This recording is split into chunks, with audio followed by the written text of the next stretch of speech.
അതേപോലെ പോകും. നമ്മള് ചിരിച്ച് നടന്നാൽ എല്ലാവർക്കും സന്തോഷമല്ലേ ചിരിക്കുന്ന ആളെ കാണാൻ. മുഖം വീർപ്പിച്ചിരിക്കുന്ന ആൾക്കാരോട് സംസാരിക്കാൻ ഇഷ്ടമുണ്ടാവും. അതൊക്കെ ഇഷ്ടമില്ല അല്ലെ? എപ്പോഴും ചിരിക്കുന്ന ആളുകളെ നോക്കി ചിരിക്കാൻ തന്നെ ഇഷ്ടമായിരിക്കും. നിങ്ങളെല്ലാവരും നല്ല ചിരിക്കുന്ന മുഖമുള്ള കുട്ടികളാണ്. കുറെ കൂടി നന്നായി ചിരിക്കുക. ചിരി ആയുസ് വർദ്ധിപ്പിക്കും, ആരോഗ്യം വർദ്ധിപ്പിക്കും. എല്ലാ ടീച്ചർമാരും കുട്ടികളും എല്ലാവരും എപ്പോഴും ചിരിച്ച് നടക്കുക.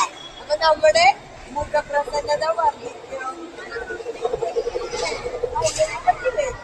കാണാൻ നല്ല ഭംഗിയുള്ള കുട്ടികളാണ്. ഒന്നുകൂടി ഭംഗി വയ്ക്കും. അപ്പൊ എല്ലാവരും ഒന്ന് ചിരിച്ചേ. ടീച്ചേഴ്സ് കുട്ടികളും എല്ലാവരും എല്ലാവരും നോക്കി ചിരിക്കും.